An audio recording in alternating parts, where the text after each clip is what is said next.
All right, boys, welcome back to another video. Thunder Alley here. Tonight we're going to be reacting to the Steelers' 18-16 victory over the Baltimore Ravens because the Chargers play them on Monday night in SoFi Stadium. It's going to be a very good game. The Ravens coming in at 7-4, the Chargers coming in at 7-3. I think the Steelers and Chargers are very similar teams. They've got good fronts that love to stop the run and get after the quarterback. And on offense, they love to run the football, but they have two quarterbacks who are certainly capable of making plays. Now, obviously, 35-year-old Russell Wilson is not a prime Justin Herbert. I don't even think Herbert's hit his prime, so that's the biggest difference, which is why I think the Chargers take care of business. The Ravens, they're coming into this game second in points at 30.4, and that's coming off of a week where they only scored 16. Justin Tucker missed two field goals, which lost them that game. Lamar's thrown for 2,876 yards and 25 touchdowns against just three interceptions. He's first in EPA in play and success rate. He's second in QBR at 75. And with his legs, 95 for 584. I mean, that would be elite for a running back, but to do that as a quarterback with the two touchdowns is unreal. So Henry leads the league in yards with 1,185, rushing touchdowns with 13, and he's got 13 20-plus yard rushing plays. He almost took another long one to the house, but Mika Fitzpatrick had a shoestring type of tackle. Baltimore is averaging 177.3 yards per game on the ground, but how come they only ran it for 124 against the Steelers? It's because they struggled, man. You get 4 for 46 from Lamar because whenever he has an opening, he's going to take it for a long one, 25 yards in this one. Henry had a 31-yard run. But outside of that, there wasn't exactly much for the Ravens. And that's why it's so important for the Chargers to stop the Ravens on early downs and to put them in third and long situations because that's a huge advantage for this pass rush. You've got Nick Bosa, or Nick Bosa. You've got Joey Bosa coming off of the edge, one of his best games of the season. We're hoping that Khalil Mack's going to be good to go. He's currently listed as questionable. Tuli Tuipulotu is playing the best football of his young career. Puna Ford. I mean, this is a really, really good defensive front that in those obvious passing downs is going to be able to wreak havoc. But even against the run, that's where the Chargers have thrived this season. They've been great in the secondary. Don't get me wrong. I've been impressed with Elijah Molden, who came in late in the year. We also got Kim Hart, who was a fifth-round pick. Tarheeb Steele. Jazeer Taylor's had his moments without Asante Samuel, who's on the IR still. I mean, Christian Fulton comes back last week against the Bengals. They're playing out of their minds. But the biggest thing for the Ravens is stopping their rushing attack. We know Lamar can throw the ball, but when he's forced to throw the ball and you don't have the threat of the run game, that's when the Ravens become very, very beatable. And the Ravens, they did hold the Steelers' offense to 6 field goals, but they're not going to be able to do that against the Chargers. Sure, the Cardinals game, we only kick field goals, but this is a much different Chargers team since then. The Bengals, they're not the best defensively, but we saw in that first half where the Chargers, they go out there and they get all the way up to, what was it, a 26 to 3-point lead. And that's why it's important to just keep your foot on the gas and to keep fighting no matter what. And the Ravens, they actually are really good at stopping the run. I think that's a large reason why the Steelers weren't able to score, was because the Ravens allowed just 77.5 yards per game on the ground, which ranks number 2 in the league. But through the air, they've given up the most passes, 39.5, and passing yards per game, 284.5.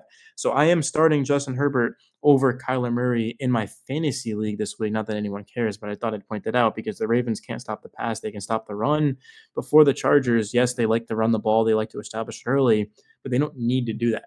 We've seen against the Cardinals, for example, Herbert threw for 349, Saints 279, Cleveland 282, and then Cincinnati 297. Herbert's more than capable of throwing for 280 yards plus if he has to. And I think this is one of those games where he will, because the Ravens realize that they cannot continue to lose games. You're 7-4, you fall to 7-5. I mean, you're giving other teams a huge opportunity to catch you. The Colts, the Broncos, the Bengals are pretty much out of it to this point, but you can't be 7-5. That's why it was so important for the Steelers to have won last week, because they would have dropped to 6-4, which is basically the same thing as 7-5, if we're being honest. So I do expect the Chargers to come out aggressive, and they're going to feed their playmakers in Lad McConkey, Will Disley, Quentin Johnston, Joshua Palmer, J.K. Dobbins. Certainly, they're going to run Gus Edwards 6 for 27 last game.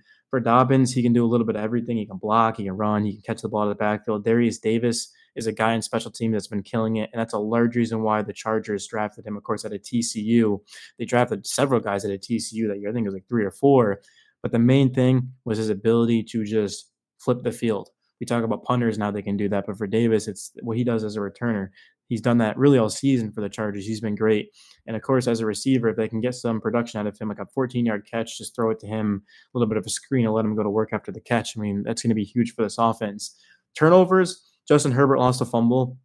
That was our only turnover of the game, and that swung the momentum towards the Bengals. If it hadn't been for some missed kicks, the Bengals win this game. Same thing with Justin Tucker. If the Ravens hadn't missed 2 kicks, they would have beaten the Steelers. So, and Russ also had a interception down on the goal line, tried to hit his tight end the third and down.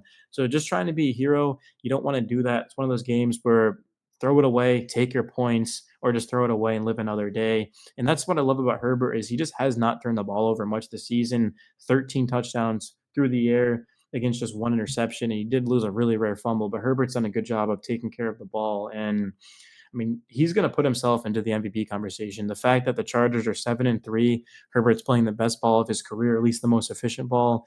He's crushing it. And he doesn't have the best weapons in the world. He's got second-year receiver Quentin Johnson, rookie Lad McConkey. Will Disley has emerged as one of his top targets, a free agent pickup who was primarily brought in as a blocker. Josh Palmer, a former day 2 pick for us, of course, in the was it the 2021 draft, right? At the Tennessee, Josh Palmer. Yeah, and he's has 365 yards. So Herbert, not that there isn't talent around him. We have got probably the best 1-2 tackle punch. Joe Alt, once again, looked incredible against the Bengals, holding his own. That's just who their Chargers are. They're going to look to run the ball. They ran it for 6.2 yards per carry against the Bengals. I don't envision them being able to do that against the Ravens. If they can, that would be a huge win for this team moving forward. But I do think it's going to be Justin Herbert against Lamar Jackson, just like it was Justin Herbert against Joe Burrow. But in the first half, it was Herbert. The second half, it was Burrow. Hopefully, we can get 4 quarters of just these guys going back and forth. But of course, when you have the number 1 ranked scoring defense in football, you can do a lot of big things. The Bengals, they scored 27, which 27 points, it's a good amount of points, but it's nothing that's going to hurt you. The Chargers, they feel like they can score more than 27 as they did in the Bengals, but I don't think this Ravens game will be that. I did expect it to be pretty high scoring. I didn't think it would be a shootout, but I do think this Ravens game is going to be a lot lower scoring. It's going to come down to playmakers, and it's a big test for Herbert. Of course, it is the Harbaugh reunion, Jim Harbaugh against John Harbaugh, rematch of the Super Bowl. Like it was like a decade ago to this point, but still, it's going to be a lot of fun, and I'll definitely continue to update you guys throughout the week on it.